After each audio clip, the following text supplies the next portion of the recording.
Halo, kita berjumpa kembali dengan saya Pendeta Chandra Gunawan. Hari ini kita akan membahas mengenai kebenaran-kebenaran iman Kristen, dan hari ini kita akan membicarakan mengenai iman yang menyelamatkan.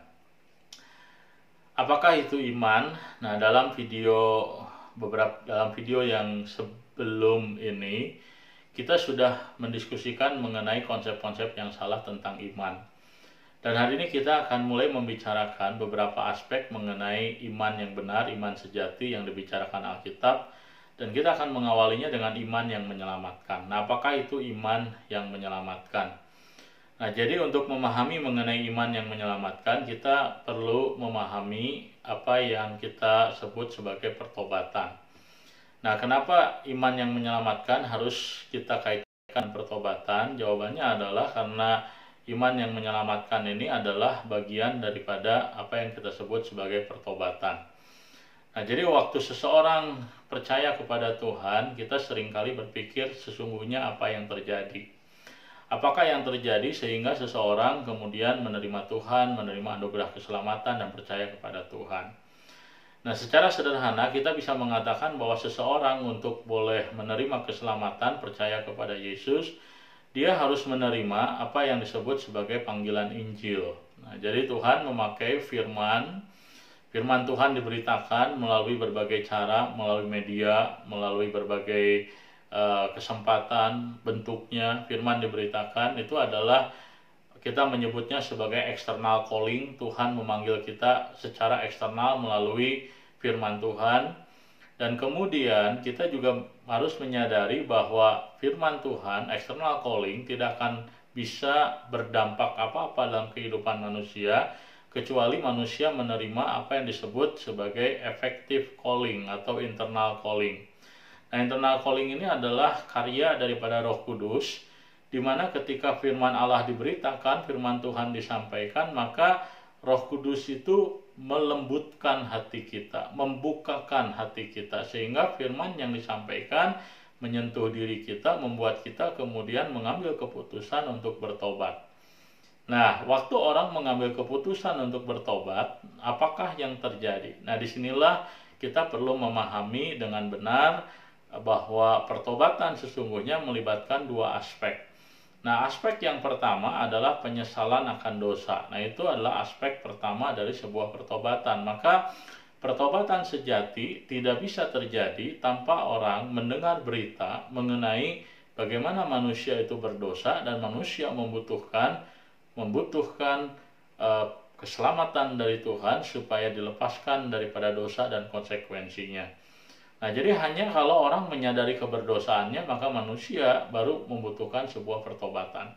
Dan waktu orang berkata bahwa dia bertobat, maka aspek pertama yang harus ada adalah dia menyesali, dia mengakui bahwa dia adalah orang berdosa, dia mengakui bahwa hidupnya dijerat oleh dosa, dia mengakui bahwa dirinya tanpa pengharapan, dia menyadari sepenuhnya bahwa hidupnya berjalan dalam kebinasaan. Nah, itu adalah salah satu aspek yang harus ada di dalam sebuah pertobatan, penyesalan akan dosa. Itu nama yang kita gunakan untuk menyebut aspek pertama dari pertobatan.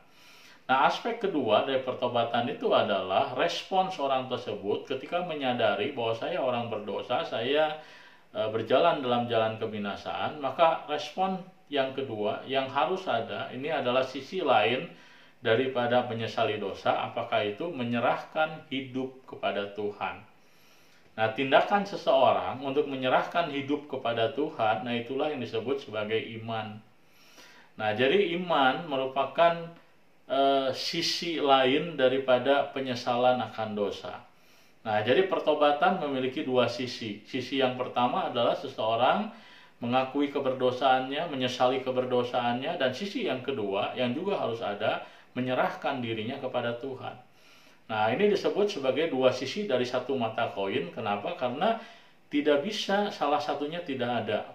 Orang tidak bisa menyerahkan hidup kepada Tuhan Yesus kalau dia tidak menyadari dirinya berdosa dan dirinya tanpa pengharapan. Maka penyesalan akan dosa merupakan sebuah elemen penting yang membuat seseorang kemudian menyerahkan hidup kepada Yesus. Di sisi yang lain, kalau orang memiliki penyesalan akan dosa, dia tahu dirinya berdosa, berhadapan dengan penghukuman Tuhan, tapi dia tidak memiliki keinginan untuk menyerahkan dirinya kepada Tuhan, maka penyesalannya akan dosa tidak akan membawanya kepada keselamatan.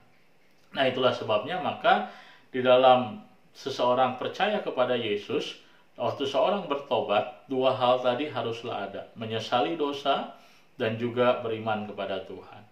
Nah, lantas pertanyaannya, waktu orang beriman kepada Tuhan, komponen apa dalam iman ataupun dalam penyerahan diri kepada Tuhan itu yang harus ada?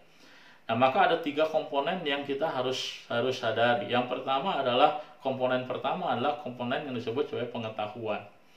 Nah, orang untuk boleh menyerahkan hidup kepada Tuhan, dia harus tahu, dia harus memiliki pemahaman yang jelas, memadai bahwa dia adalah orang berdosa. Apa itu dosa? Apa yang membuat dia berdosa? Dan kalau dia berdosa, apa yang terjadi dengan hidup dia? Nah, untuk orang beriman kepada Tuhan, orang harus tahu betul, harus mengerti betul apa itu dosa. Dan mengapa dia berdosa, dan mengapa dia harus percaya kepada Tuhan. Nah, maka aspek pertama daripada iman adalah pengertian. Orang tidak bisa beriman tanpa pengertian. Maka untuk orang bisa beriman, orang membutuhkan pengertian yang benar. Nah, aspek kedua dari iman adalah kita menyebutnya sebagai konfirmasi. Nah, orang yang sudah mengerti, orang yang sudah mengetahui tidak berarti dia mengkonfirmasi apa yang dia ketahui, apa yang dia yang dia tahu. Misalnya saja orang tahu bahwa dia orang berdosa. Dia tahu bahwa semua orang berdosa, dia tahu bahwa semua orang adalah orang yang membutuhkan keselamatan, tapi tidak berarti dia mengakui hal tersebut berlaku untuk dirinya. Nah, jadi kita bisa menjadi orang yang sekedar tahu, tapi kita tidak mengafirmasi apa yang kita ketahui. Walaupun normalnya kita kalau mengetahui sesuatu kita mengafirmasinya, tapi tidak selalu demikian. Maka mengiyakan apa yang kita yakini itu adalah bagian kedua dari elemen iman. Nah, tetapi itu tidak cukup. Kita percaya dan kita mengatakan, ya, saya percaya bahwa Yesus adalah juru selamat. Ya, saya percaya bahwa saya orang berdosa. Ya, saya percaya bahwa saya sedang berjalan dalam jalan kebinasaan. Nah, itu tidak cukup dan tidak membuat orang diselamatkan. Kenapa? Karena ada unsur ketiga dari iman yang sangat penting yang membuat apa yang dia ketahui, apa yang dia afirmasi, apa yang diiyakan itu dapat menyelamatkan dia. Apa itu? Penyerahan diri, action. Nah, itulah 3 unsur dari iman. Ada pengertian, ada afirmasi, dan juga ada tindakan untuk menyerahkan diri kepada Tuhan. Nah, itulah 3 unsur dari iman yang harus ada di dalam diri setiap orang yang percaya, yang mengatakan dirinya percaya kepada Tuhan, yang mengatakan bahwa dirinya sudah menyerahkan dirinya kepada Tuhan. Kiranya apa yang kita pelajari hari ini menjadi berkat bagi kita sekalian. Tuhan memberkati.